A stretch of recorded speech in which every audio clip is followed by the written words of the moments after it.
Welcome and a very good afternoon to everyone present here. I am Shuroshree Pal, an undergraduate student at the Department of English, Presidency University, Kolkata. This session, parallel session 9, titled Anticasteism in Bengali Literature, will be chaired by Professor Sumit Chakrabarti. Sumit Chakrabarti is Professor of English at Presidency University, Kolkata, India. He specializes in post-colonial studies, 19th century Bengal studies, global intellectual history, and cultural studies. His latest monograph, The Calcutta Kerani and the London Clerk, Life, Labour, Latitude, Routledge 2020, explores the location of ministerial workers in 19th century imperial Calcutta. He has also introduced and edited a selection of rare 19th century Kerani texts called Unish Shotoker Kerani Kotha, published by Anundo in 2022. He is one of the series editors for the Literary Cultural Theory series published by Orient Black Swan. He is also the editor of the forthcoming Oxford World's Classics edition of Rabindranath Tagore's short stories. Over to you, sir. Thank you, Shuroshree, for the introduction. In this session, we have 4 papers, and the 4 presenters will be Arundhati Sen, Durba Mandal, Ankush Pal, and Damayanti Das. So I'll introduce each one of the speakers to you as they speak. So the first speaker will be Arundhati Sen. But before we begin, let me say that each speaker is allowed 20 minutes for the presentation. Ideally, we should take all the questions and comments together after all the papers have been done. So I would request all presenters to be present throughout the session. And then at the end of the session, we'll take all the questions together. For those of you who in the audience who want to ask questions, please type your questions into the chat box here, or if you're seeing this on YouTube, there is a mechanism that Shuroshree or Ishani will know how I'll get the questions, and I'll read out the questions. And also, please, if you're asking questions, please let us know who the question is for. This much for the beginning. And now we'll go with the papers one by one. I'll first introduce Arundhati Sen to you. Arundhati's paper is titled His Titash, Her Titash, Tracing the Dalit Eco-Literary and Dalit Eco-feminist Concerns in a River Called Titash. Arundhati is a final year postgraduate student of English literature at Presidency University, Kolkata, who aspires to pursue a career in academic research. She has completed Bachelor of Arts in English from Presidency in 2020. Her research interests include intersectional feminism, Indian writing in English literature, Dalit studies, post-colonial studies, and graphic novels. She has presented papers at 2 national and 5 international conferences and participated in archival works, workshops, and seminars on research methodology and various topics pertaining to world literature. An avid reader of world literature, she is primarily interested in exploring literature written in English, Bengali, and French. She has qualified UGC NET and GATE in English in the year 2022. I would request Arundhati to go ahead and present her paper. Thank you, sir, for introducing me. Very good afternoon to you and everyone. So I would like to begin my paper as the title of my paper is His Titash, Her Titash, Tracing the Dalit Eco-Literary and Dalit Eco-feminist Concerns in a River Called Titash. I would begin with the quotation from the same text, but all the rivers are not similar in appearance and essence. How they behave with people. Can you please be a little louder? All right, sir. Yes, this is better. This was better. Yes. All right, sir. So I would like to begin with a quotation from the text. itself. But all the rivers are not similar in appearance and essence. How they behave with people differs, and how people behave with them differs too. The people who live besides them and the people who live away from them but use them. The quoted passage is from Titash একটি নদীর নাম by Advaita Mallobormon, and it is one of the finest novels depicting the lives and ways of fisherfolk community Malos on the banks of Titash in erstwhile riverine undivided Bengal. The quoted passage aptly captures the Malos sentiments surrounding rivers, and I use it to elaborate the crux of my argument. Contemporary debates on environmental justice informs our perception of nature, and this lines holds true in our evaluation of different treatment of any particular community by and of nature as well. The disparate treatment and outlook have to be taken into account on grounds of race, gender, caste, and religion, among others. My paper demonstrates Dalit eco-literary tradition that spreads throughout the text in tandem with the Dalit eco-feminist concerns. I highlight the interwoven lives of the Malo community and the river, their interactions and perceptions, and its effects on the narrative style itself, besides illustrating the even more intricate ties that exist between the river and the women folk, and analyze how it differs from that of the men. Instead of a romantic portrayal of nature, the river in the novel is a constant source of fear, yet again an essential life enriching force. In this context, Shinji Rei's analysis of the river as a site of fear seems relevant. The narrator resorts to comparison to highlight the dual representation of the rivers. Quote, their terrible waves and frightening depths make boats capsize and sink. These rivers have so many crocodiles. Unquote. The description of the big rivers like Padma, Meghna, and Dholeshwari as harsh beauty is pitted against the small river Titash, which is so gentle. Not just the flooding of the river, but the ever present fear of what if their own river, Titash, someday became dry like that, haunts their senses throughout. Proving their nightmare into their reality, the gentle river Titash does undergo drastic change in the end. Titash seems like an enemy turned hostile and merciless. It has become a total stranger today. Unquote. This uncertainty of ordinary lives in the dependence on rivers has been foreboded by Ramprasad in his conversation with Baharullah when the latter ruminates over the predicaments of the life of a farmer that he leads. And he asks, can water ever be trusted? Can it ever be depended on? Without the relation to land, man's life has no security.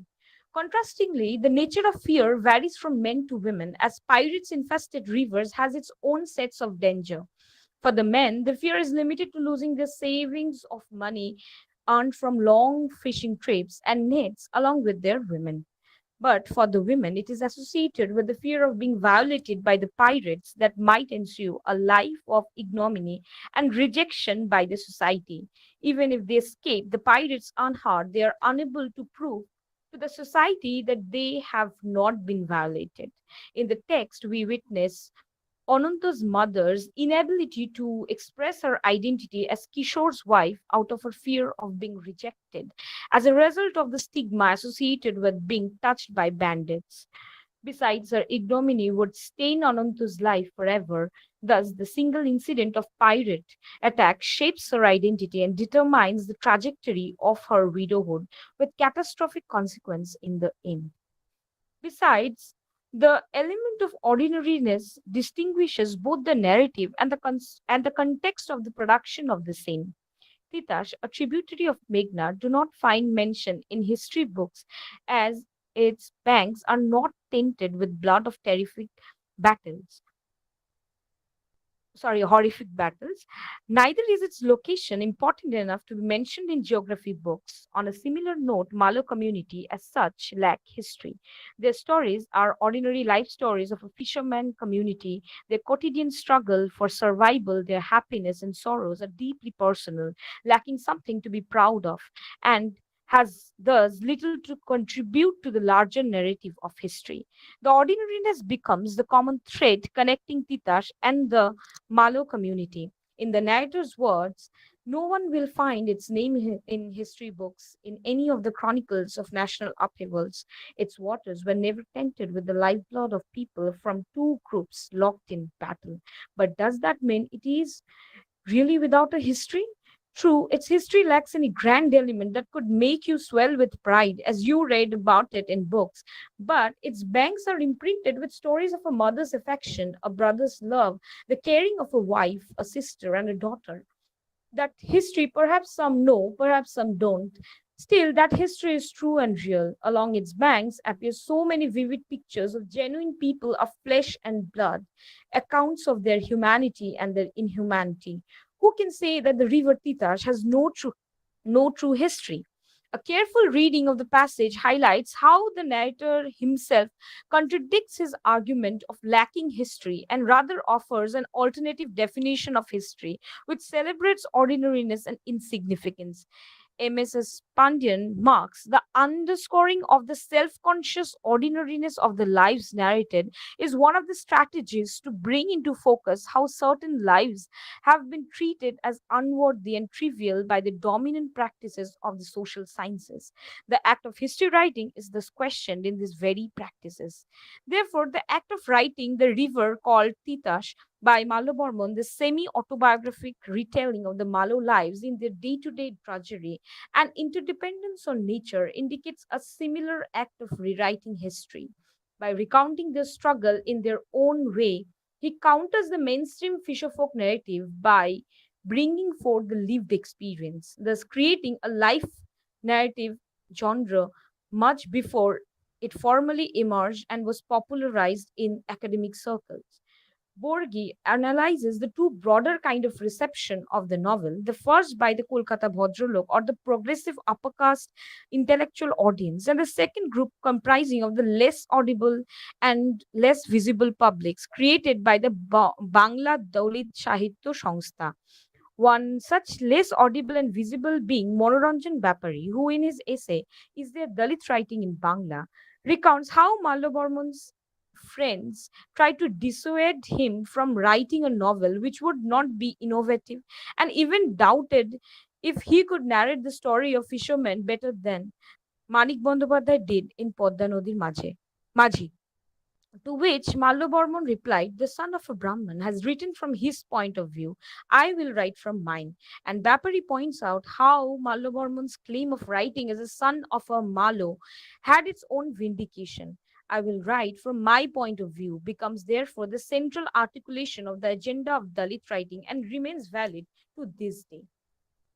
But here again, if ordinariness marks the lives of Malo men, insignificance taints women's lives. Ananto's mother takes charge of her and her son's life single handedly and fights her way through a new village with the help of women like Bashanti and Kalo's ma. She consciously hides her past to ensure a normal life for Ananto, and even dares to hope to be reunited with her lost husband, the madman Kishore, through widow remarriage someday. But the strength of her character is undermined as she herself utters, the life of a woman without her man isn't worth the damage Corey shell. In a male dominated social order faced with constant fear of ostracization due to no crime of her own, amidst abject poverty, she is compelled to contemplate the apparent worthlessness of a woman's life. Again, in Ananto's painful reflection, her aunt's insignificance saddens him. She too is like an insignificant straw in the gigantic current of time. She, being a rebellious woman, who fights till the end in Malo's struggle for preservation of self identity, is unable to seek justice for the betrayal and consequent death of her husband by the Kalobaran family. Rather, she surrenders to a miserable life of widowhood at an early age, utterly helpless and caught up in the unsympathetic environment of her bitter old parents. Moreover, the narrative style speaks volume about Dalit eco-literary tradition besides the metaphor that points to the intricately interwoven lives of the Malos with their river. As highlighted by Sangskriti Chattopadhyay, The narrative flow is not guided by a story, but by a natural flow of gaze. The importance is given on experiencing the space and the people, not following a narrative to the end. Descriptive flow, rather than the significance of event, marks the story. Currently, the crux of the narrative is told in manner of stories similar to other tales, legends, songs that comprises the body of the text, giving us detailed account of their cultural practices. The reader witness how the tale is not told in sequential manner by an omniscient narrator. Rather, make space for the characters by allowing the pivotal event of the narrative to be related by Bashanti and Ananta's mother in forms of stories in the kitchen in silent presence of Kishore just outside it. All the fragments of their drifted stories are interwoven like nets by the two women whose talent for net weaving is recognized among the Malos. Furthermore, the Malo community is so organically integrated with the river that their culture, custom, recreation, vocabulary, and sustenance are all river centric. The songs that the men sing, the stories that the community share, all are tied to the river in some way or the other. Hence, with the living Titash they breathe. And towards the end, when the river dries up, they too are paralyzed and gasp like fish. But the organic connection that the women share finds expression in the choice of metaphors used in the narrative. The metaphors tend to fuse the body of the river with the body of the women to hint at the oneness, often in the form of a mother or a playmate or even a woman's ornament.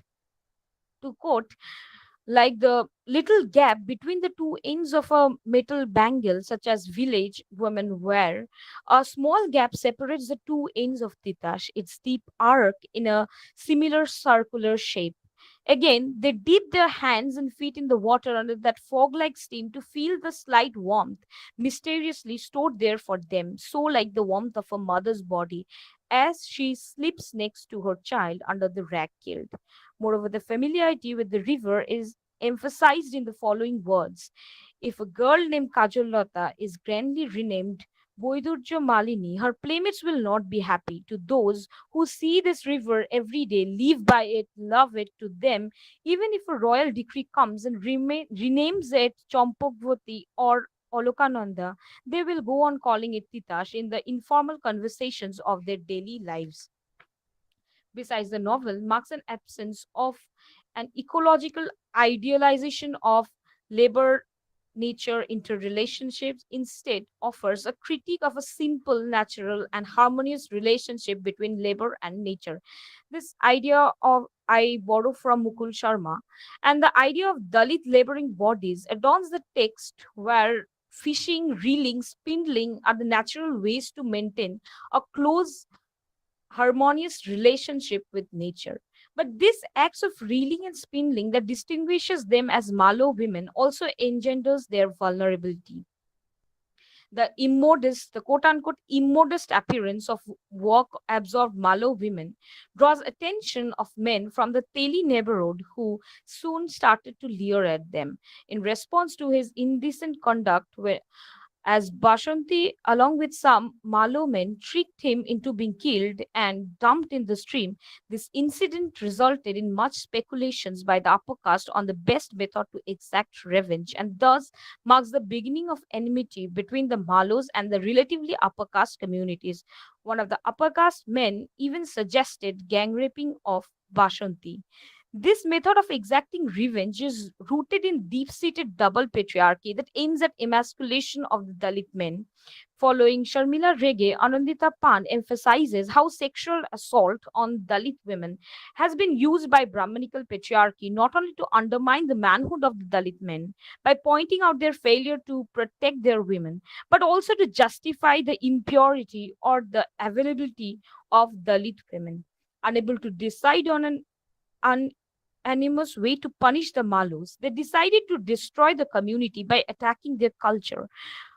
Pompous jatras with raunchy songs became the crucial weapons to attack Malo identity and self dignity that was inherently connected with their spiritual songs. Earlier, Tamashi's father was warned against letting Caiustos to eye on his daughters and at the meeting of the 10 notables. But now the situation undergoes a change. In their neighborhood, now the Jatrawalas rule. Fobs who take to visiting Malo homes hang around chatting. Even women start to join those chats. The Malos sometimes feel uncomfortable about it, but do not find the courage to object in strong enough terms. To Malo women, these players of the roles of king, prince, commander in chief, appear to be amazing men who, with adorable ways, young married women are even more pleased to be addressed by them as Bodhi instead of Malo's beau for elder brother's wife. The Jatra players then go back and tell juicy stories about young Malo women to the other young men of their own communities. Out of curiosity, these other men accompany them to Malo homes, sit down, and talk. The talk seems innocent, but when young women are on their way to the ghat, the men watch and at suitable moments whistle or suddenly belt out a tune of separation. Thus, the Malos start to lose even the sanctity of their inner home life. Now, the quoted passage indicates this idea of protectionism borrowed from Brahmanical patriarchal social order into the Dalit lives, which Gopal Guru refers to as Dalit patriarchy, is at work here.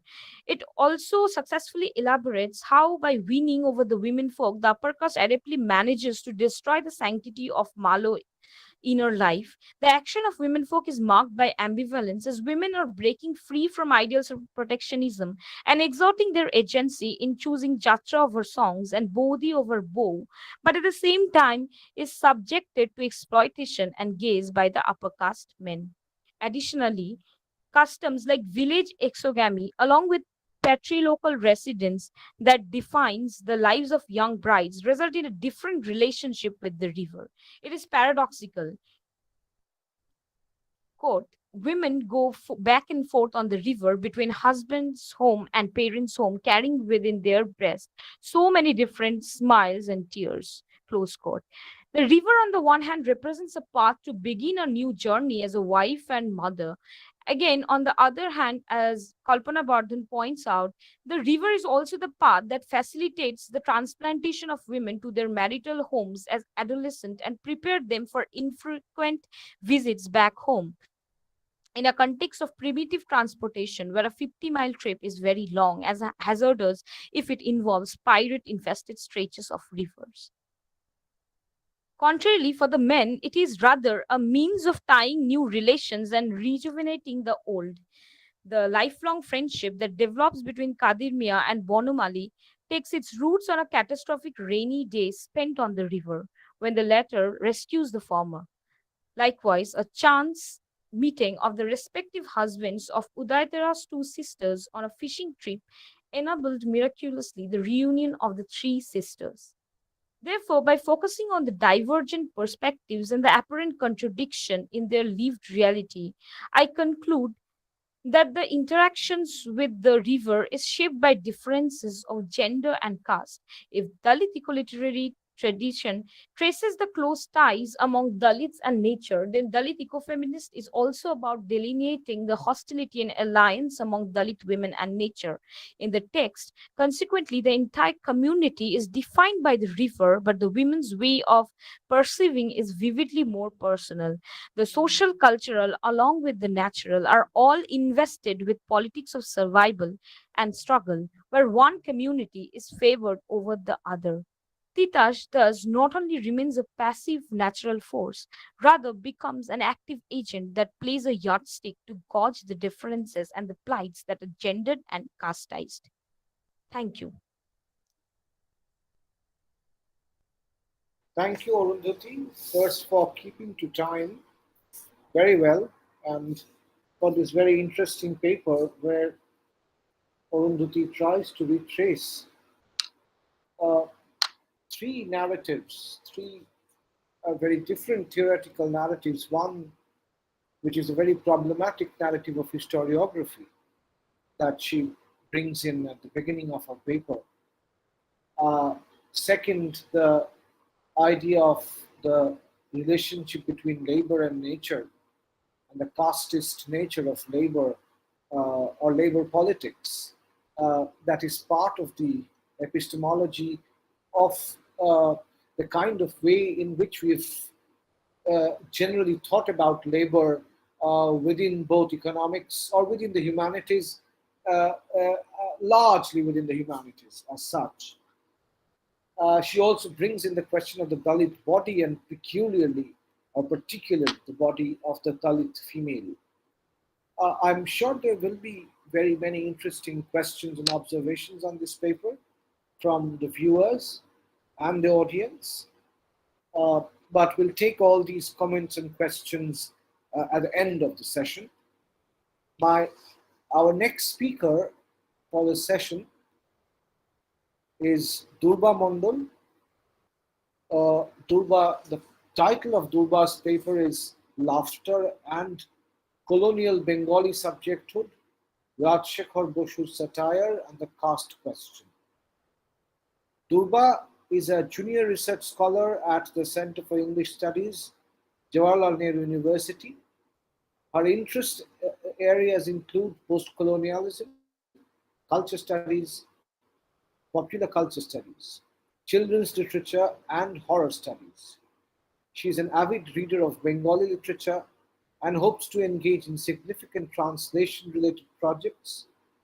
She also enjoys writing poetry from time to time. Durba, the floor is yours. Yes. I hope I'm audible. My network is a little shaky today, so please let me know if I get disconnected in the middle. Okay.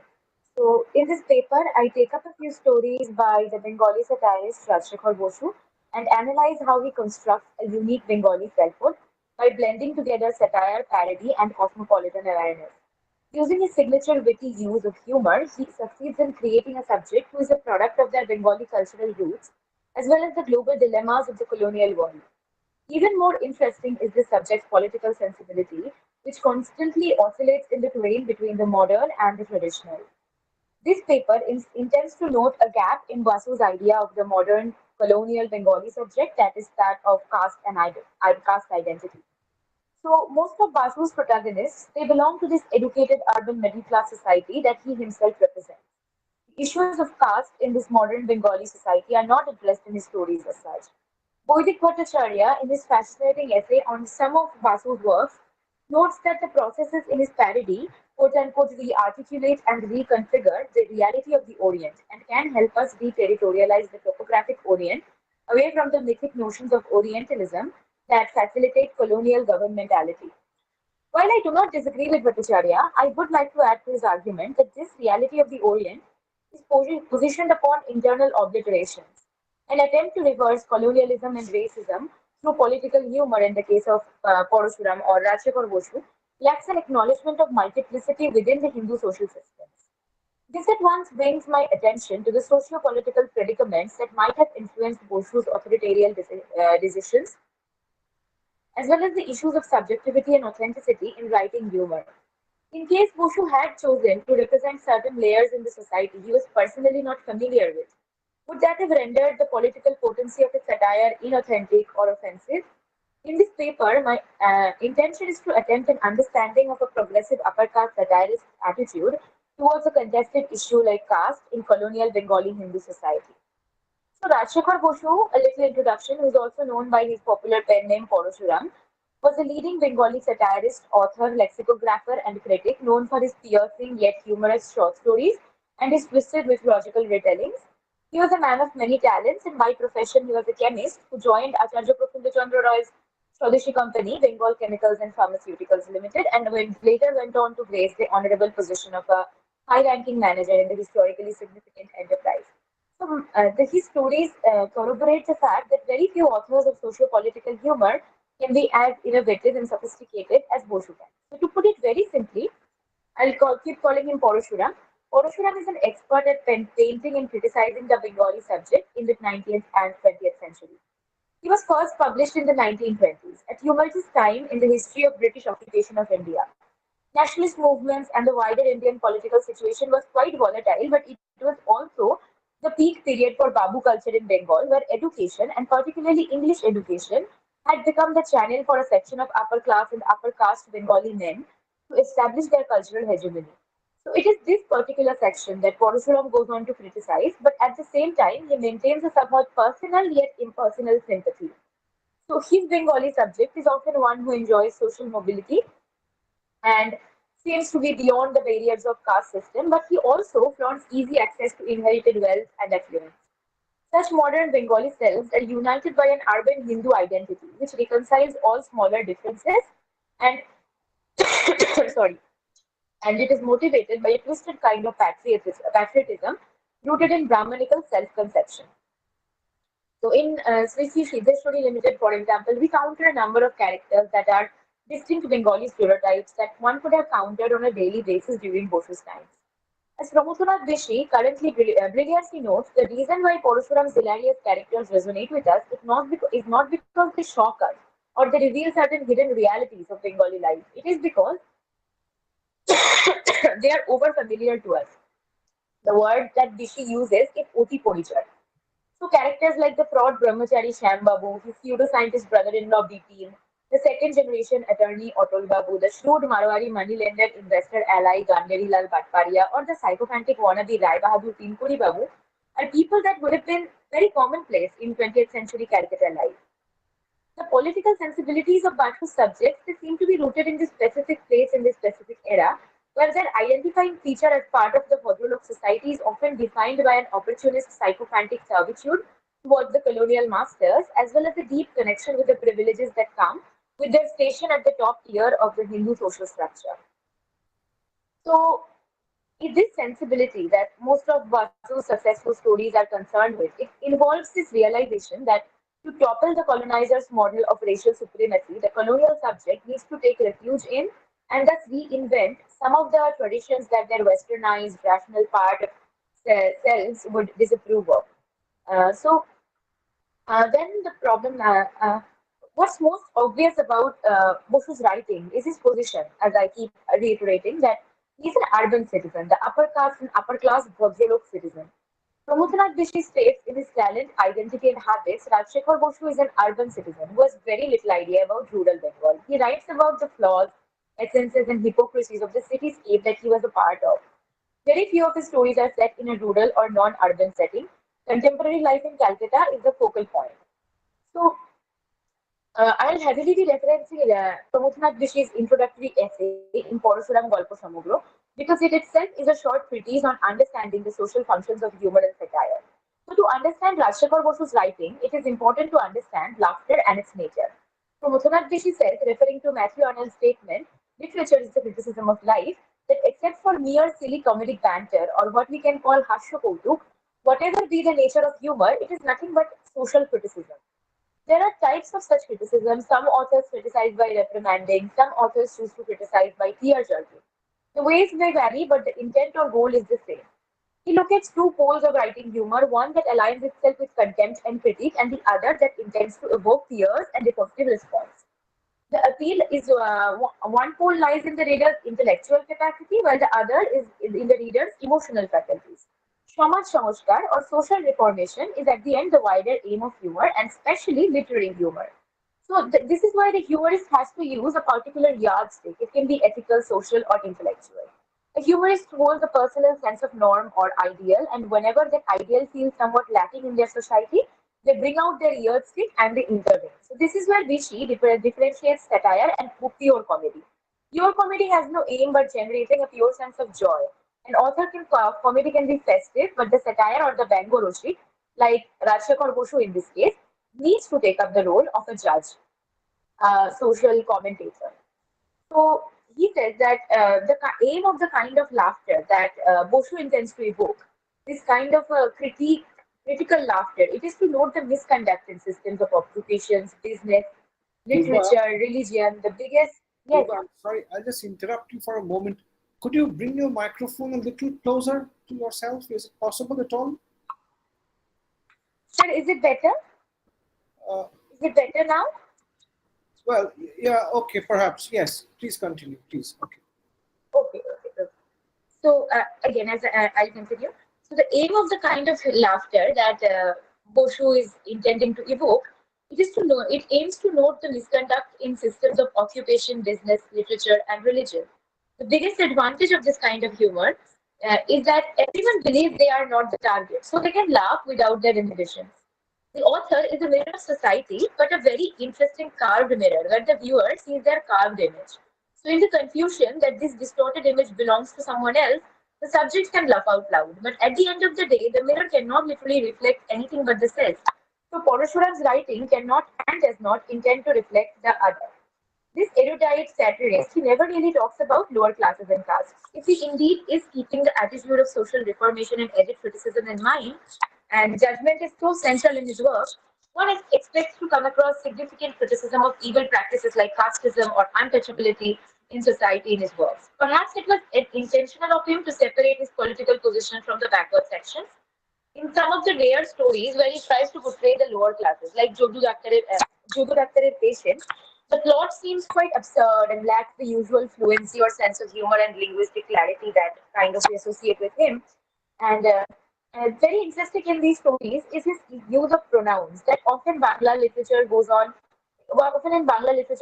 to connote social hierarchy. For the lower class characters like Pachi, Jyoti, and Ramakanto Kamar, the pronoun used by this short saint, whatever, Vigoranando is tui. Tui is an informal way of referring to someone who is socially beneath yourself.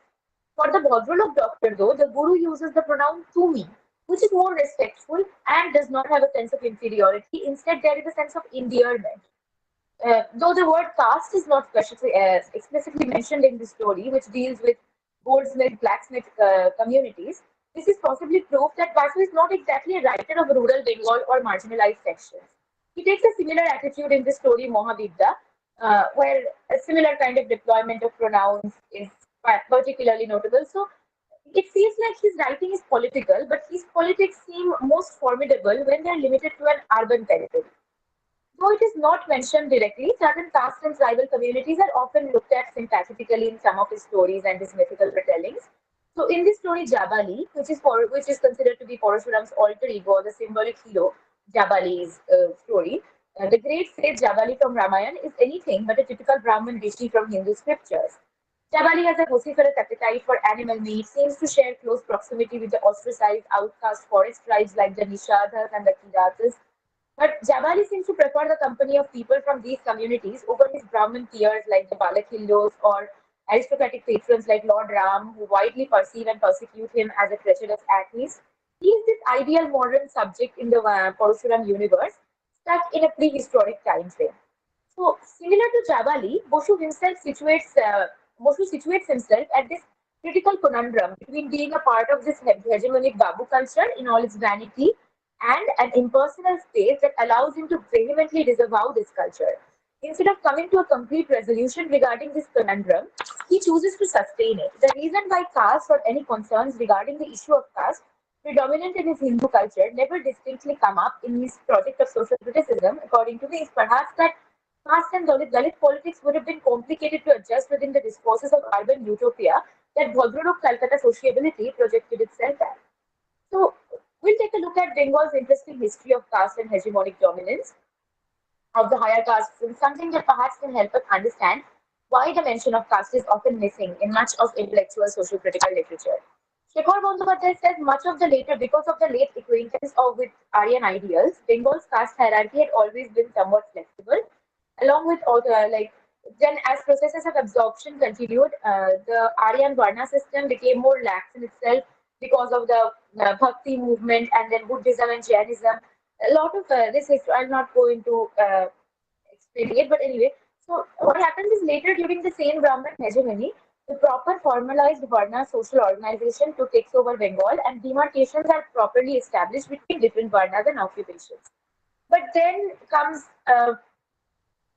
other problems like the occupation of the Bhakti movement and everything. And anyway, so the point is that in Bengal, yeah, movements like Bhakti movement, they promote that this theological platform that is at the center, it's the highest and the lowest in the society. They could stand on the same podium because based in individual superiority, and the devotion that they offer is personal. It is not related to birth or something. This flexibility and internal dynamism, it had sustained the caste system by successfully accommodating and nullifying inherent tensions. So this equation changes when the British rule arrives. Bandopadhyay said the penetration of British administration into the interior, the introduction of British law, and the establishment of law courts corroded the power base that provided sustenance to the caste-oriented stratification of traditional Hindu society. Unquote. So, what happens is advancement of public education, repercussions of Western liberal ideas, and an emerging urban industrial culture poses such a threat to the existential ceremonial systems that it was widely believed that archaic constitutions like the caste system would indeed go extinct. But the exact opposite happens. But the exact opposite happens as caste starts to become more of a political category and different movements start to be mobilized. Uh, different people belonging from different castes, they start to enclose themselves within their community for social and political identity as well as institutional acknowledgement. So such tussles of interest happen, and this was a kind of a move from the colonial masters to divide the society on the basis of caste and slowing down larger nationalist mobilization using depressed caste politics. So, writing with a political agenda, perhaps, an author like Boshu glosses over caste hierarchy in society and political position of the marginalized subject to propagate a nationalist united notion of Hindu identity in pre-independence undivided Bengal. So, in her essay on Bhadralok responses to Dalit political assertion, Sharbani Bandyopadhyay also notes that Bhadralok politics in this half operated through two forms of responses regarding marginalized assertion. Firstly, reflecting independent forms of Dalit mobilization using Hindu Sangathan or organized society built through caste reforms and communalization and othering of social or religious identities and gatekeeping networking amongst higher Hindu castes. And secondly, the shielding of caste questions with the larger question of class. So the Bengali Bhadralok, which was an important intellectual upper caste status category, it had successfully managed to market itself as an inclusive middle class. But this particular category was promoted as achievable through registers such as education, hard work, some kind of in the same pattern as the American dream. But as Sharbani Bandyopadhyay also notes that the middle class capital was caste capital in modified forms. So access to such capital was largely governed by generational resources obtained using oppressive channels such as the caste system. So anyway, to end it, the nationalists focus on Hindu unity and fraternity above selfish distinctions and divisions. They never managed to attain some kind of hegemonic proportions, and the Bhadralok section suffered from considerable anxiety about the loyalty of the supposedly integrated marginalized caste. So, because urban resources were also limited. So anyway, the mention of caste that keeps losing its designation in civil and genteel public conversations and it gets pushed to the domain of the private. Relying principally on its cultural capital, I quote Partha Chatterjee, the Hindu upper castes continue to exercise their dominance over the entire spectrum of public and political life in West Bengal. This can be this influence of the Bhadralok community culture can be a reason why caste is widely missing from the works of Parashuram. To conclude my paper, I'll talk about Bhuyu Bhattacharya's paper, which considers the use of parody in uh, Rajshekhar Bosu's Ulat Puran to be allowing a literary space that traverses beyond the binary of absurdity and reason, falsity and truth in its effort and offers a renewed reading of Orientalism. So this designation of the Orient, uh, sorry. What I intend to add to this argument is the fact that this story, or like Urat Puran, or at least stories like this in my limited reading, are not meant to be just retaliations or to Orientalism. Very few Englishmen and Orientalist scholars might have been actually able to read the story written in formal Bengali. So here also his object of criticism, his as in Parasurams, and ridicule is the Bengali society and its hierarchy and the kind of nationalism that might believe in the possibility of such a fantasy of unification. So even though meant to evoke laughter, the processes in a story like Ulat Puran are perhaps not enough to completely reconfigure and deterritorialize a colonial Orientalist imagination because it is perceived by someone who occupies a privileged position in society from a very selective section. The Indian government, he imagines, taking over the world, and it's a fantasy in this story, or in establishing a universal colony system. It is contextualized in its familiar Bengali culture. So the caste question and the bigger complications of it in national politics in the pre-independence era, they definitely go missing in this story. So this reality of the Orient with a capital O It holds many orients with small o's in itself, and unless the small o orients are acknowledged, no deterritorialization can be possible. Because of his subjective position as an upper caste Bhadralok and his somewhat unintentional refusal to go beyond his comfort zone, it becomes a little complex to estimate the modern day acceptance of Boshu's works as charged social criticism. So, Pramodanath Rishi also says Boshu's works we see the transformation and tensions of the crucial Calcutta-centric Bengali culture, surviving wars, droughts, the wave of independence. So, it is independence to read. It is interesting to read his works today and consider the socio-political circumstances that might have motivated him as a writer. He maintains his rightful status as a judgmental satirist by not depicting experiences that are not familiar to him. So he refrains from appropriating the narratives that do not fit his frame. He is an witty social commentator, but his position as an upper class urban man must be acknowledged, and we cannot consider him a representative figure as such. We can study the Bengal's history a little bit more in detail and maybe understand why his works perhaps cannot configure the notions of the wide and complex Indian subcontinent and the wide understanding of Orientalism. So, yeah, I will end my presentation here, and I'm sorry for uh, all of being all over the place. Thank you. Thank you very much, Durba, for this very fascinating paper. Once again, this is a very fraught context that you've picked up from late 19th, early 20th century practices. Uh, uh, Say, for example, cultural practices in Bengal and in Kolkata. You know, you wonder when you hear Durba speak about such an iconic author as Rajshekhar Basu, you wonder what happens when one picks up such texts as, for example, Ishwarchandra Vidyasagar's Bandopadhyay or Rabindranath Tagore's Sahajpath as primers, for that matter. I'm sure there will be many questions. I have a couple of questions for Durba, possibly. There will be many questions, I hope, for Durba for this very interesting paper by Durba. Thank you very much, Durba. Although I must say I missed parts of your paper because I'm not sure I heard you very well. But then we'll come back to Durba's paper in due course. Our next paper will be by Ankush Pal. The title of the paper is Theorizing Anticasteism in Binayak Bandopadhyay's Songrokhhito. Ankush is an independent research scholar exploring the life and works of various poets, especially W.B. Yeats. He completed his master's degree program from the University of Calcutta in 2020. Having comparative literature as a generic elective paper, his fondness grew towards Dalit literature and the various movements related to it. As a part of the GE syllabus, he had explored the works of various anti-casteist poets and writers. He further studied works of other Dalit writers to understand the need of it in the digital era. Prior to this, he completed his bachelor's degree in English literature from Ashutosh College.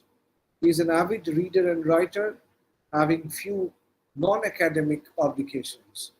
Ankush, the floor is yours. Thank you very much, sir, for the introduction. Am I audible? Yes, perfect. Yes. Thank you. The title of my paper is Theorizing Anticasteism with a thorough reading of Binayak Bandopadhyay's Songrokhhito. Hierarchy has always been the tool to control the meek and mild. Class and caste have together made India weak through the centuries. Even when the tutelar head of the nation represents the Dalit community, we hear casteist comments, torture of the backward class, and undenied justice for the innocent victims of the war of caste. Amidst all this comes Binayak Bandopadhyay's novel Songrokhhito or Reserved, which points out how The protagonist challenges the society, voices for anti-casteist consciousness, and brings up the fact that class is nothing but a man-made barrier that can be broken anytime with compassion and love. As Geoffrey Chaucer had documented that his co-pilgrim, the prioress, wore a brooch inscribed with Amor vincit omnia, which is popularly translated as Love conquers all. Nonetheless, the idea has come into life and literature since Virgil wrote it in the 1st century BCE. Binayak Bandopadhyay uses this love as a tool to fight the war against hierarchy and hegemony in the novel Songrokhhito. It is love and compassion that removes the wall of untouchability and disgrace, helping in theorizing anticasteism, where a Brahmin boy, Achin, marries Orchana, a Dalit. Whether it is a local tea shop or public transport, the most discussed and debated topic has remained the reservation system in India. The foreword of the novel also highlights it, and the author comments that it becomes the concern of the commoners to figure out who is getting the most out of the reservation system. Even a step further, few people peek at the doctor or other professional's surname to smirk at how he secured the seat with the help of a reservation. However, the novel promises a utopia that can be possible where, I quote, there are no slaves beneath, no owners above, unquote.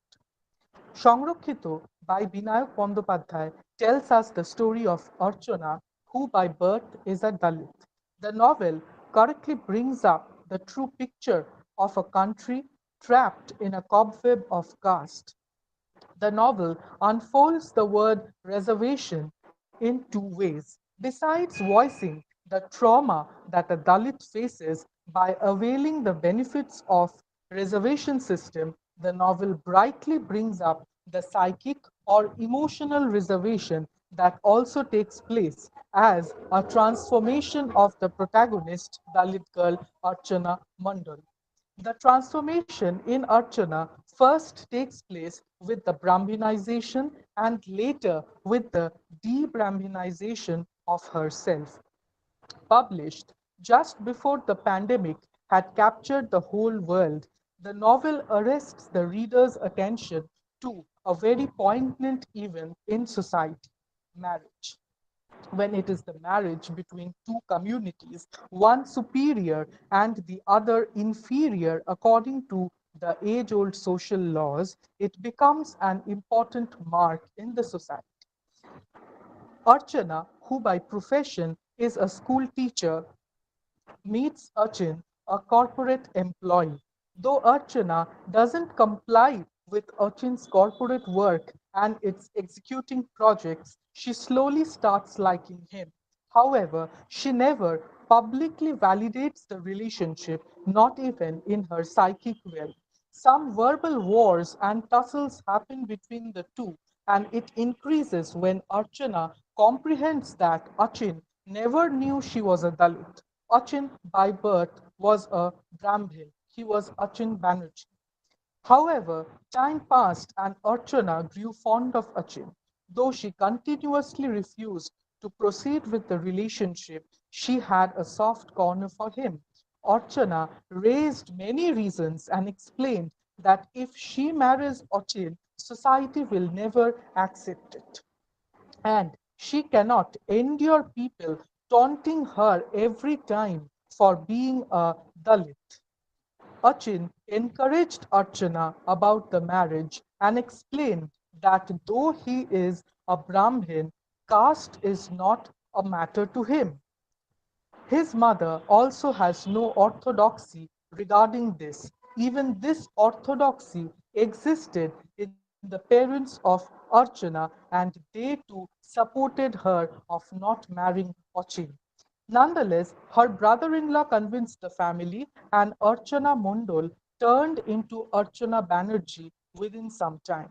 As seen in many other literary works and primarily in the real world, where intercaste marriages creates a big issue leading to feud, readers are amazed to see that the marriage does not lead to such unprecedented aftermaths. After marriage, Archana had a sound life with her mother-in-law and brother-in-law residing with the couple in the house. Abesh, Achin's brother, is a contractual lecturer at a college and gives private tuition to students. Archana and Achin did not have a lavish marriage ceremony. So when both got some leave, they planned a tour to Lachung. There, Archana saved an under-teen girl from sexual abuse. She was always a revolutionary at heart. She loved to break the norms and orthodoxy that everyone had. She revolted against her mother's orthodoxy in serving Ochin food as she was a Dalit. Apart from that, she also made her mother in law eat fish, who restrained herself from doing so as she was a widow of a Brahmin. Archana also saved the life of Abesh, who was falsely accused of molesting his students. After marriage, during her elder sister's pregnancy, Archana forbade her from touching her husband's feet as Achin was younger than her. However, her sister was of the opinion that Brahmins are always superior. This was her real zeal to eliminate orthodoxy. With due time, she became pregnant and the story took its turn. The girl who wanted to eliminate orthodoxy grew to be one in the course of the novel. Although Archana was a revolutionary by heart, her marriage to the Brahmin may be seen as the Brahminization of her character, which will later turn her into a Brahmin maniac. Nevertheless, this inhalation of Brahminic cults into her character shows how intercaste marriage, as made to believe, still plays a vital role in climbing the social ladder. This caste consciousness helps us understand how we have normalized casteism as bread and butter. Juxtaposed to this, the readers also see Orchana as a norm breaker and nonconformist. It brings into light how later in the novel she will de-Brahmanize herself. Orchana became very cautious about giving birth to a perfect Brahmin child as she conceived. Once her sister tried to feed her while eating from the same plate, and Archana felt nauseous not due to pregnancy but as her sister belonged to the lower caste. Though she understood that her sister was hurt, she made it prominent by stating that rules are different for Brahmins and Dalits. In lieu of that, she stopped visiting her parents as their being Dalit became more prominent to her. She wanted to lose all contact with her root. This had started when she got a job as a college professor without availing of a reserved seat. After marriage, she had become Banerjee and thus had cut short her name from Archana Mandal Banerjee to Archana Banerjee, becoming a general caste woman. We can see how Brahminical hegemony beats an unorthodox woman and compels her to shed off her origins. We also notice how Brahminism is not only restricted to the community but also to others who support and adore it. As Arundhati Roy also points out, and I would like to quote the passage, it isn't just Brahmins that practice Brahminism. Unquote. As Diganto, Archana's son, was born, she became very egoist about being a member of the Brahmin family and giving birth to a Brahmin boy. When Abesh, Achin's brother, told Archana that he had fallen in love with a Marathi girl, Chitra Kale, Archana was happy to find that Kale is a Marathi Brahmin tribe. Even when her father passed away and they visited to pay the last tributes, Archana became anguished when Achin took Diganto to touch the feet of her deceased grandfather. She could not tolerate a Brahmin boy bowing down to a Dalit. This was her transformation and egotism after turning Brahmin. She could not even tolerate the appointment of a professor in her college without an interview just because he was Dalit. She raged to fire whenever anyone from the backward class took the advantage of the reservation system. The Brahminization of Archana clears how the Dalits have been suppressed through the ages, and thus a mother does not let her son to be born with a little tinge of Dalitness in him. To Archana, her Dalitness becomes a synonym for insult, torture, and grief. She wants to hide that in the light of her Brahminical ascension. Though Achin and other family members are amazed at this transformation, Orchana sticks to it. The new self in her manifests the societal convention and conformity to which she succumbs. However, being a Brahman, Achin's anti-caste self is a remarkable part of the novel. We have generally seen Brahmins being strict about untouchability and class consciousness. Here, Achin is completely different. Slowly, Archana's Brahmanization landed her into problems at home too. Achin wanted to have another baby and told Archana through the excuse of Diganto being lonely at home while his parents are busy. Archana strictly replied that they could buy her a Barbie doll instead, as she was stressed with her role at college. Gradually, Achin had to shift to Mumbai for his transfer, though Archana thought he could have postponed it. However, Achin stated that he might be dispensed of if he did not take the transfer. As Achin left the city, Archana grew sad, and one day she met her college mate Aparajita, and from here the story takes its new turn about de-Brahmanizing Archana. While returning in the taxi, Archana came to know how Rajdeep had duped Aparajita after their long relationship. Though she did not want to go to Aparajita's home, Aparajita dragged her. She was surprised to see ailing Rajdeep at Aparajita's home and was awestruck when she realized that the wheelchair that was there in the taxi was for him. The rejuvenation of the friendship led Archana to frequent Aparajita's house in the evenings after college. However, that created a mess at her home. Both her son and mother in law were furious with her for being so late to home. Archana stopped visiting Aparajita's house by stating her problem. However, that couldn't last long. Aparajita had to visit Ayodhya Hills for a compulsory excursion from her school, and she requested Archana to come in the evenings and be with ailing Rajdeep for some time. During these visits, another turn in the story takes place. This incident leads to the de-Brahmanization of Archana's self. Though Rajdeep never identified Archana in earlier visits, he called her by her name and requested to sit beside him one day. As Archana sat, he kissed her. Archana was not surprised by the kissing. Rather, she was stunned to hear Rajdeep calling her S1, her roll number at college. The S in the roll stood for her reserved SC/ST seat. Without a word, Archana left the place. The incident left a deep mark on her. Slowly, she tried to find her lost roots and tried to reach them. She re-invoked her Dalit self back. Now, whenever she met anyone, she started to see whether the person was Dalit or not. Even she questioned her doctor whether he could cure her as he was non Dalit.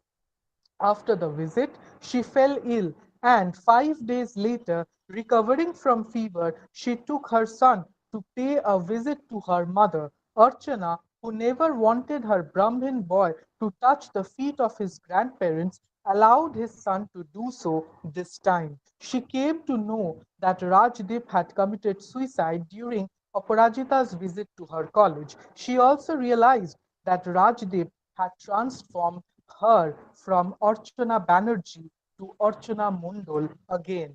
The return to her Dalit self poses a big question to the reader as to how the transformation took place. Nevertheless, this paves the way for Archana to become the revolutionary self again, questioning everything orthodox. The invocation of the Dalitness in the novel shows us how adopting Brahmanism can be temporary when anyone is proud of oneself. However, in Archana's case, the Dalitness, unlike the Brahminic self, turns her into a Dalit maniac where she exaggerates it in every aspect of her life. One day, with Digonto, she flew to Mumbai to meet Ochid. Returning from Mumbai, Archana conceived again. However, she had given away all her orthodoxies and started behaving very differently. It became her aim to readdress herself as a Dalit. Even when her daughter Digi was born, she wanted her to grow as a Dalit. She classified her breastfeeding also, which was a stunning blow to her whole family. As Diganta was fed from the right breast, she called it general and made Digi have it from the left, which she called SC, scheduled caste. Even Achin was surprised to see this happen. Not only this, Archana used to delay feeding Digi. She wanted her to have the milk only 2 times and not 4 because she needed to endure much pain being a Dalit. The self-inflicted pain of experiencing what Dalitness is acting as a eye-opener in the novel. It points out the inequality in society, but it also brings up how still today distinguishing Dalits from other communities is a trend. It reminds us that being Dalit is still a pain for anybody, and preparing Dighi to face it as an infant is a prelude to the induction of class consciousness into a child's mind.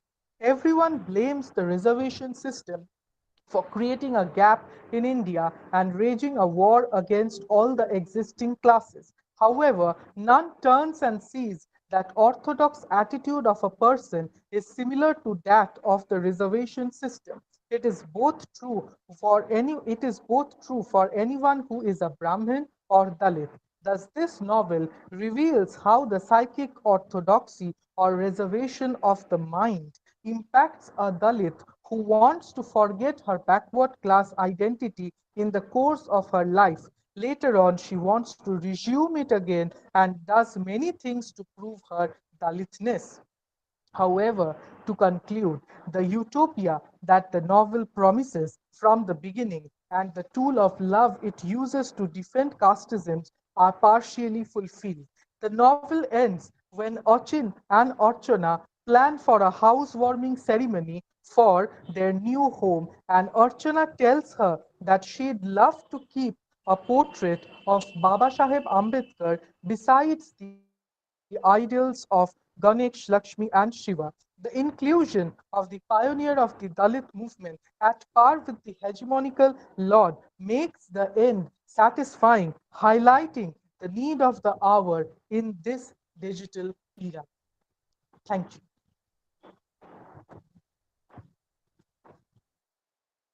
Thank you very much, Ankush, for this interesting and very provocative paper. I'm sure this will invite many interesting comments and questions in the question and answer session.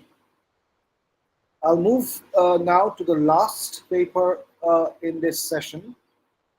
Uh, this paper is by Damayanti Das, and the title of the paper is Problematizing the Hegemonic Conceptualization of Refugeehood in Manoranjan Byapari's Interrogating My Chandal Life, an autobiography of a Dalit. Damayanti is currently working as a PhD research scholar in the Department of English at Rajshekhar University, with JRF sponsored by the UGC. She did her Masters in English with the first from Maulana Azad College, affiliated to the University of Calcutta. She qualified NET with JRF in English Literature in 2016. Thereafter, she pursued MPhil in English in the Department of English at Rabindra Bharat University before joining the doctoral program. She has presented papers at several national and international conferences. Her research interests include the Anthropocene, Dalit studies, environment and humanities, posthumanism, and intersectional feminism. Damayanti, the floor is yours. Am I audible? Yes, perfectly. Okay, fine. So the title of my paper is Problematizing the Hegemonic Conceptualization of Refugeehood in Manoranjan Byapari's Interrogating My Chandal Life and Autobiography of a Dalit. Before I start reading my paper, I would like to say that this paper is about questioning the silence regarding the caste question in Bengal partition. In West Bengal, the Bengali Hindu identity took on a new dimension on the basis of geographical relocation of the East Bengali Hindus who migrated to India from the then East Pakistan. Historically, the East Bengali refugees have identified themselves as self-respecting, enterprising makers of their own fate, in contrast to the stereotypically passive, dole-dependent roles assigned to them by the governmental records. Uditi Sen comments, within quote unquote, the self-settled refugee and his heroic struggle dominate the living memory of partition's aftermath in West Bengal. This dominant memory is born partly of years of leftist political slogans and propaganda regarding refugee struggles and partly of refugee reminiscences which seek to fashion a cohesive refugee identity out of a deeply divided history. But how far popular and scholarly knowledge and concern for Hindu Bengali refugee identity are taking into account the heterogeneity of this category is a matter of concern because most of the documentation which makes up an archive of partition reality is marked by a politics of silence on the caste issues. Though for all East Bengali Hindus, partition resulted in searching for home in an unknown territory, their caste identity played a major role in influencing the nature and time frame of their migration and most importantly, their experience in post-partition West Bengal. Though a large number of lower caste people, uh, the majority of whom were Namashudros, came here from the then East Pakistan, their standpoints are ignored in mainstream partition studies. Several factors like Bengal's apparently progressive cultural vibe, lack of dominant caste-based political parties, and rare incidents of brutalities on Dalits consolidate the idea of this casteless state. But the erasure of caste from the societal domain appears to be a result of the success of Brahmanical hegemony disguised under the veneer of Bengali modernity. Here, I would like to mention that the caste question is not only neglected in mainstream partition studies. If we take into account the celebrated Bengali novels on partition, like Sunil Gangopadhyay's Arjun, also Manik Bandopadhyay's Sonar Che Dami, Somoresh Bosu's Shohider Ma, and there are many others, of course. There we do not find any Dalit refugee character or Dalit refugee standpoint coming to the fore. And also, I would like to mention that it is very difficult to find a Dalit refugee writer sharing his partition experiences. But it doesn't mean that they are not writing. They are not coming to the limelight. Manoranjan Byapari is not only the writer who has written on partition experiences. There is yet another writer called Jotin Bala who wrote an autobiography called Shikar Chera Jibon or uploaded live, though it hasn't been translated into English. But he's, I really doubt how many actually know about his, partition experiences, since he is a Dalit refugee writer. Okay. The subversive version of the post-partition reality presented by the Dalit refugee Byapari in his autobiography, Interrogating My Chandal Life, an autobiography of a Dalit, highlights the glaring absence of lower caste writers from the canon of Bengali partition literature. Manoranjan Byapari was born in the village of Pirichpur of Borishal district of the then East Pakistan into the traditionally scorned untouchable Chandal caste, now known as Namashudra. Quite early on in his book, he recounts the history of the struggle of the Namashudra community for their right to human dignity.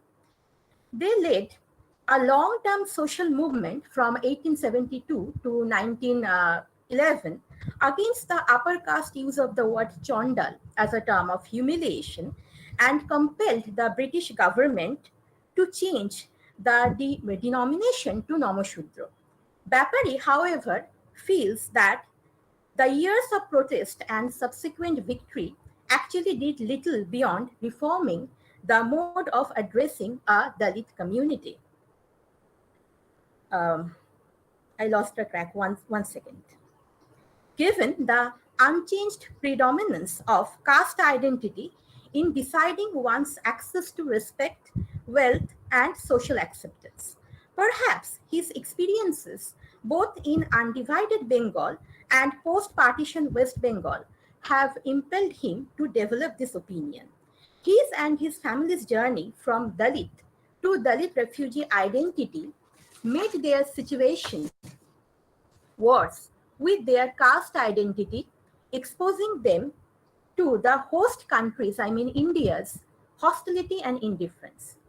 Byapari was born sometime around 1950 or 1951, when the socio-political scenario was charged with anxiety and tension about an uncertain future.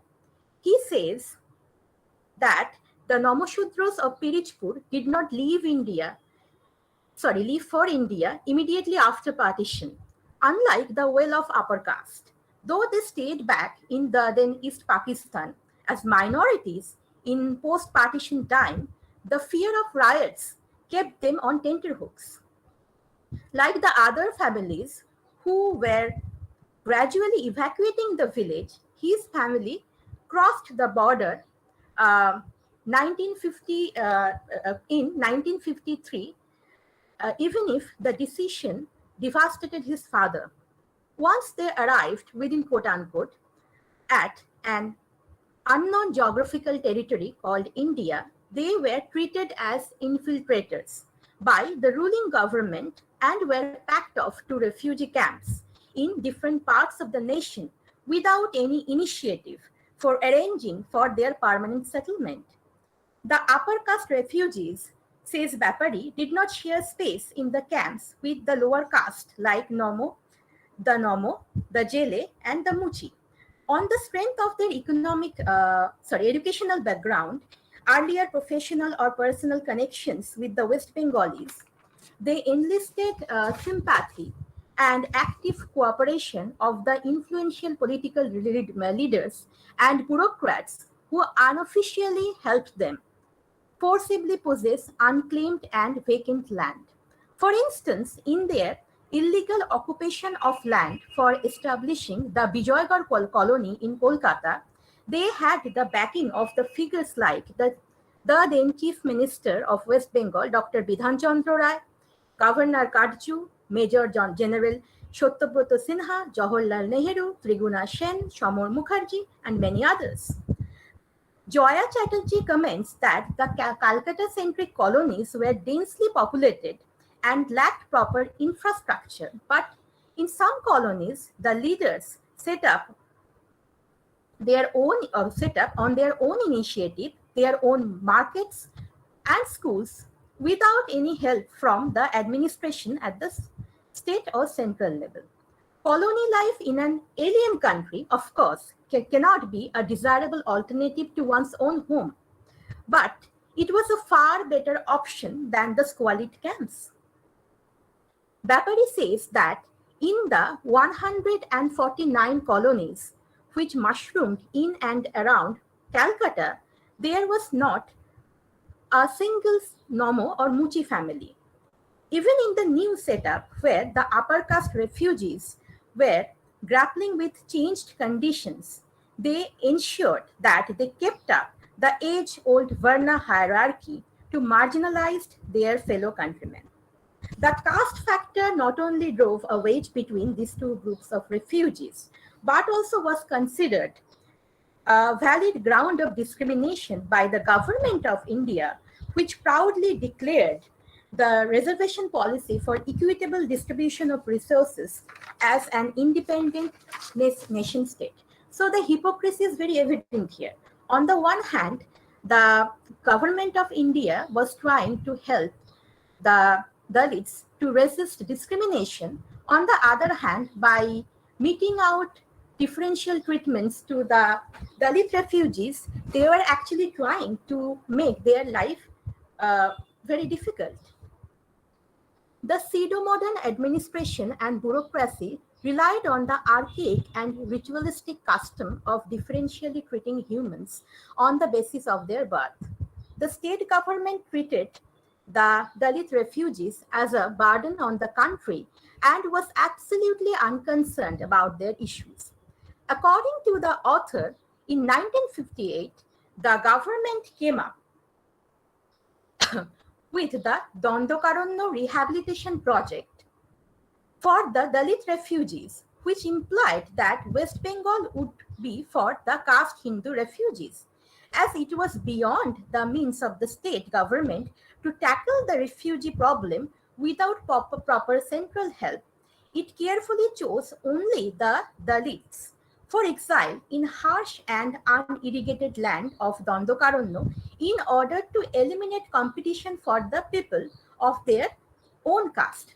So the central government was not already paying attention to Bengal partition. It was much more interested and concerned about the partition of Punjab, also about helping out the refugees coming from West Punjab to East Punjab. That's why the state government, the government of West Bengal, couldn't handle the situation properly. So the government decided to sacrifice the interest of the Dalit refugees. The anxious refugees put up resistance against the arbitrary diktat, and the Communist Party of India, which was yet to come to power, capitalized on their vulnerable condition. The leaders organized meetings at camps of different districts to urge action against the contemporary ruling government. But in actual practice, they stayed back when the refugees suffered due to oppressive government measures and police brutalities. This is not the last time that the Dalit refugees witnessed an institutionalized violation of their human rights. The Morit massacre was yet another case of blatant transgression of human rights. Byapari presents many unknown facts about this chapter, which, apart from its mention in Amitabh Ghosh's novel, The Hungry Tide, and few research papers remained ignored in mainstream partition history for decades. Of course, we do not get to know about the Morit massacre, where hundreds and thousands of Dalits were killed. And apart from Byapari's work and Amitabh Ghosh's novel, The Hungry Tide, we also find its mention, or we also find its engagement in a book called Blood Island, if I remember rightly, edited by Deep Haldar. Deep Haldar is a journalist who gathered interviews of the survivors, the people who survived the Morit massacre. So this is a very thought-provoking book. And I think we should read this in order to know about the issue better. Yes, where was I? Yeah. After the resistance to the Dandokaranya project had been suppressed, many Dalit refugees had to accept their relocation outside of West Bengal. But they could not adjust to life in Dandokaranya for a long period of time due to unfavorable climate, barrenness of soil, cultural unfamiliarity, and the amount of hard labor they had to put in order to earn their living. Like the author, many felt sick of their primitive life and were yearning to come back to Bengal. They saw a ray of hope when the Communist Party of India, within bracket Marxist, came to power in West Bengal in 1977. They thought that as the ruling party, it would fulfill its pre-election promise of reinstating the refugees in the Sundarban area of West Bengal. But the Refugee Relief and Rehabilitation Department uh, in the 1979 issued the statement that the refugees were in unauthorized occupation of Morijhapi, which is a part of the Sundar, Sundarbans government reserve forest, violating thereby the Forest Acts. This particular portion is quoted in a paper by Ross Malik. They could not imagine that the party would change its pro-refugee stance so drastically. In spite of repeated assurance of non-interference made earlier, the police was set upon the refugees arriving at the Morijhapi island. The author says that though on the way they were harassed by the police, in 1978 they finally set their feet on the island. From January to May 1979, thousands of refugees were brutally killed, thrashed, and slaughtered, of which there is no definitive official record. Byapari's father fell prey to the police beating in an attempt to save his son Chitto's life. His father had his ribs broken by the blow of the rifle butt. In the absence of media coverage and any protest, uh, from the intellectuals and the general public, the left front minimized the importance of this brutal massacre and announced that nobody had been killed. But from his visit to Morijhapi, Byapari got to know that more than 2,000 people had been killed and 200 women had been raped when the conscience of awakened Bengal slept within quote unquote. And those refugees who survived the carnage had the nightmarish experience of being randomly forced into the train like animals sent from Morijhapi. The poor refugees got separated from their relatives. Many ailing and wounded children and aged people suffered in the train for want of food and medicine. The dead bodies were mercilessly thrown off the train. Byapari's family, mauled, uh, one second, and broken in spirit, had to come back to Dandokaranya, and another chapter of struggle started for them. The author's account highlights the fact that after the colonial regime was over, the state machinery and civil society monopolized by the caste Hindus combined to operate the oppressive machine of colonization. The concept of good governance is still a sham for the Dalit refugees since they are regarded as the unacknowledged other of the citizenry. It can also be said that in West Bengal, the tradition of enjoying caste privilege and its public repudiation go hand in hand with caste blindness in partition discourse. In unraveling the history of his journey as a cook, rickshaw puller, revolutionary, and literatier, Byapari uses post-partition West Bengal as a backdrop, which had an overwhelming, overwhelming,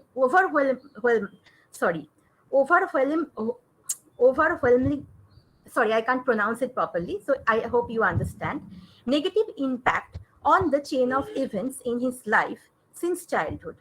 As he records his memories, experiences, feelings, emotions, and anger, these seem to be shared by those millions of hapless Dalit refugees who were rendered socioeconomically paralyzed over generations.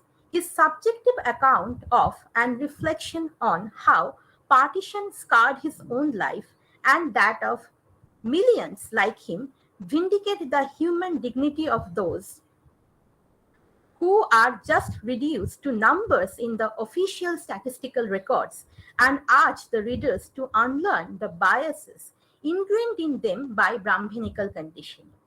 His autobiography is a valuable social document which acts as a counter narrative in dismantling the strategic silence and hypocrisy in partition studies regarding the caste issues.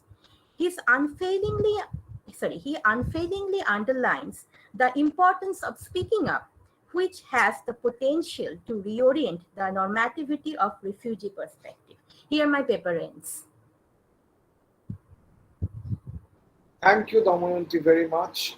A very perceptive take and a very fresh take on Byapari's work, and for putting things in perspective about the strategic silences that are part of any historical narrative, also peculiarly the narrative of partition, which is supposed to be kind of an equalizing despondency for so many people together. Thank you very much.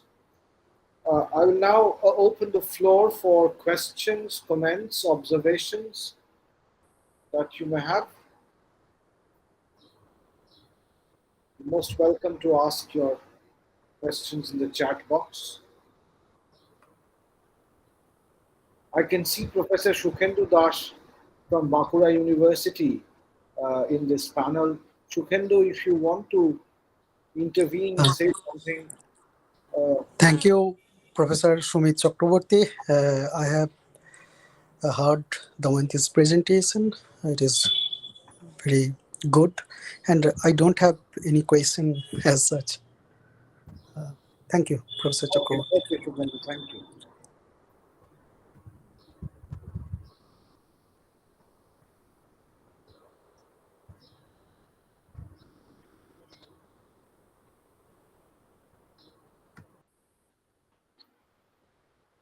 For a moment, I saw Anirban Rai as well, Professor Anirban Rai, but I can't see him anymore. Okay, so I'll just open the floor, break the ice by asking a couple of questions to the panelists. I have a question for Arundhati, who Yes, very interestingly brought in her reading of Molla Bormon's Titash Itinodin Nam, the very important question of history and historiography, and how our practice of history, she has argued in a part of her paper, there have been these deliberate elisions of certain aspects of our cultural lives that are led by the Dalits and the subalterns. Now, my question would be, Arundhati, for example, so we're talking about Molla Bormon's novels, and we're talking about later on the practice of historiography within the Indian context. But we're also talking about subaltern historiography, right? The Subaltern Studies Collective. So would you say that the project of the Subaltern Studies Collective adequately addressed this problem of essentialism or essentialist historiography that is intrinsic to the kind of Hegelian historiographical model that our Bhadralok practices of history has largely followed? Do you think that the Subaltern Studies Collective has adequately answered that question that you have asked about, say, the kind of elisions in your paper? Sir, I don't think I I will try to answer this, but I'm not so sure if I have the proper answer to this question. I will try to answer it in my way. Yes, I of course. think subaltern historiography has somehow initiated the debate. Somehow it has started discussion about it, but it has not been adequate in addressing all the nuances of the problem. As we see how the fact that Dalit studies, or as today Professor Gajendran specifically mentioned, that how we don't, instead of Dalitism or Dalit studies, we need critical caste studies. So I think somehow the failure of subaltern historiography to address the nuances of this situation have arisen the situation of, so this other kind of studies to emerge, be it Dalit studies or critical caste studies, or or the discussion about the fourth world experiences or anything of that sort. So that's my take on it. Right, right, I might not be adequately informed about it. I'll definitely look that up. Thank you very much for your insights, sir. right. Thank you, Arundhati. I have another question for Durba. Durba, very interesting paper, really. I have been working on the 19th century for a while, and I have tried to understand how this particular way in which the idea of caste is manifest in the very Bhadralok identity that emerged from the early 19th century, and how you've uh, extended it into the 20th century and into the works of a very iconic author, Rajshekhar. Now, I was wondering, as I was hearing you, uh, is that by the 19th century, by the middle of the 19th century, particularly due to the fact that there were a lot of Banyans in the business in Kolkata in the 19th century. So a large section of the Bhadralok population in Calcutta of the 19th century had a mix of castes. So the moneyed Bhadralok class was a class that also contained such people as the Seals and the Boshats. And so they were also part of the Bhadralok milieu in a certain sense, in a very important and vital sense, in fact. Now, why do you think that even into the 20th century, somebody like Rajshekhar Bose rarely broaches the caste question in his writings? So sorry, sir. I don't think I can open my camera right now because I'm getting disconnected constantly. But your question is actually very provocative for me because in Rajshekhar's works, he seems to often attempt a parody of this particular class, this uh, mixed, what you said, mixed caste, but more like this money, this class that has access to money particularly. So, and why he never really mentioned their caste, that is, I do not think I have an answer to that, but I would like to say that perhaps it's because he is just kind of, as I said, he's trying to sustain the conundrum instead of resolving it, that casteless or caste. He's not trying to give us an answer in the first place. So maybe that's why he completely avoids it. I don't know if that makes any sense. No, But but yeah. you've provoked some thought in me, because I was wondering, because uh, there were a lot of rich lower caste Bhadraloks very much in the milieu of Calcutta by the 19th century already, and they were sponsoring feasts, fetes, circuses, all kinds of things. You see, they're very rich people, and yet this is very significant, that in terms of so they become very easy subjects for parody, easy subjects for satire, so for comedy. So I was wondering why. I have to look into Rajshekhar's work once again, but you've provoked this. Thank you very much for the paper. Right. Shreya Chatterjee has a question here. Shreya says, "Hi Durba, loved your paper. Although my grasp on Parashuram is limited, I was reminded of Birinchi Baba and how it essentially parodies Brahminical ritualism and the figure of the God-man, omniscient custodian of knowledge.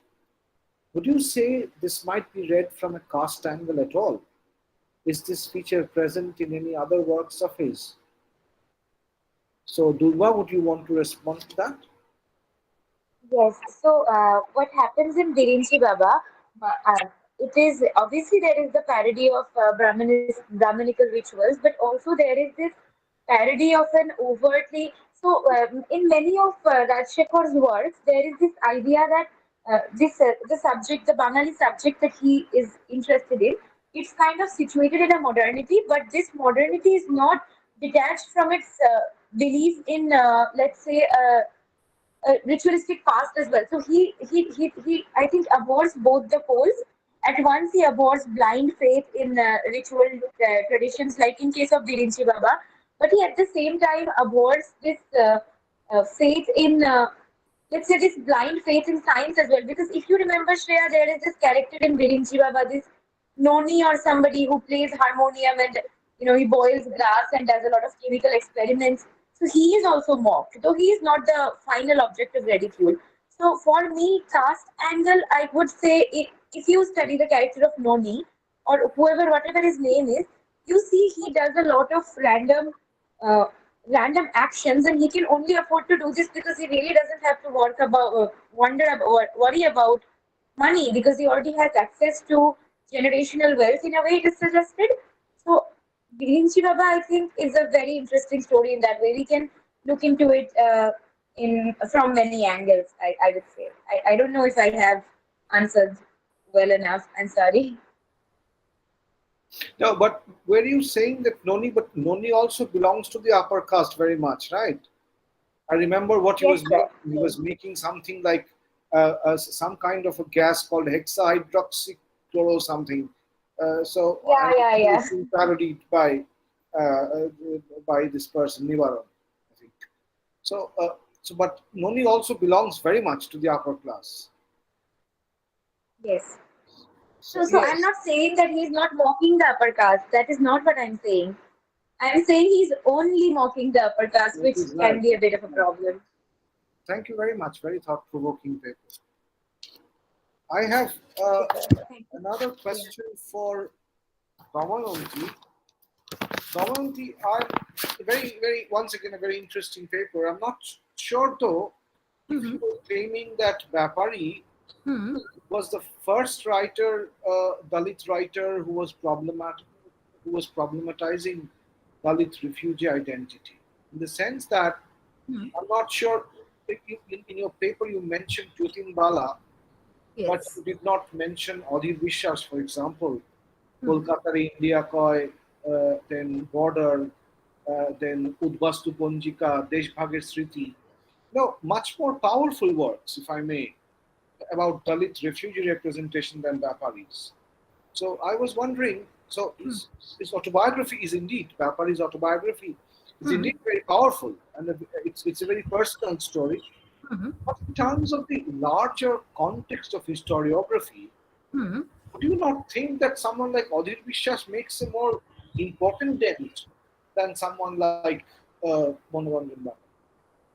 No, sir, I'm not disputing the claim that Adhir Bishwas has a much more powerful representation than Manoranjan Byapari, though we shouldn't hierarchize. But I was trying to say that Adhir Bishwas, Jyotin Bala, or Manoranjan Byapari haven't gotten the platform which Manik Bandopadhyay or Sunil Gangopadhyay have gotten, because everybody knows about their stories, like partition stories like Arjun and others. But I really doubt how many actually know about the works of Adhir Bishwas, also of Manoranjan Byapari and Jyotin Bala, who are not actually studying partition history, or who are not actually, studying literature like us. But the general public know more about these upper caste writers. So I was trying to say that the upper caste representation is much more powerful and much more monopolizing, and it is very difficult to actually resist this with a handful of these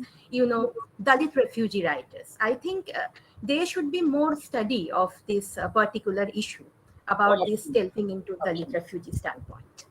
Right, This is what I was trying to say. right. Thank you. Thank you. Any other questions? Professor Sumit Chakrabarti, Yes. I have an observation to what Arundhati has just said. One problem of subaltern historiography is that they thought that, I mean, the Dalit body is something like an homogenized entity, which is not. It's a kind of one of the big problems that they could never, I mean, overcome. So yes, of course, they also fail to address that how, I mean, Dalit identity can be fluid. It depends on context. It depends on, I mean, cultural metrics and many other things. So she was right that they failed to address this issue. Right. That's all. Thank you, Thank you. sir. Thank you very much. Thank you, Shubhendu. I think we've almost come to the end of the session. The session ends at 5:45, and it is 5:45. But I'll still hang on for about 45 seconds, 30 seconds more to see if there would be any more questions in this very absorbing session, I must say. So if there are any more questions, let us wait for audience questions.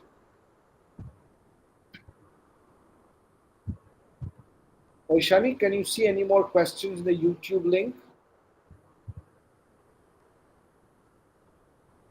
No, sir, we do not have any question on YouTube.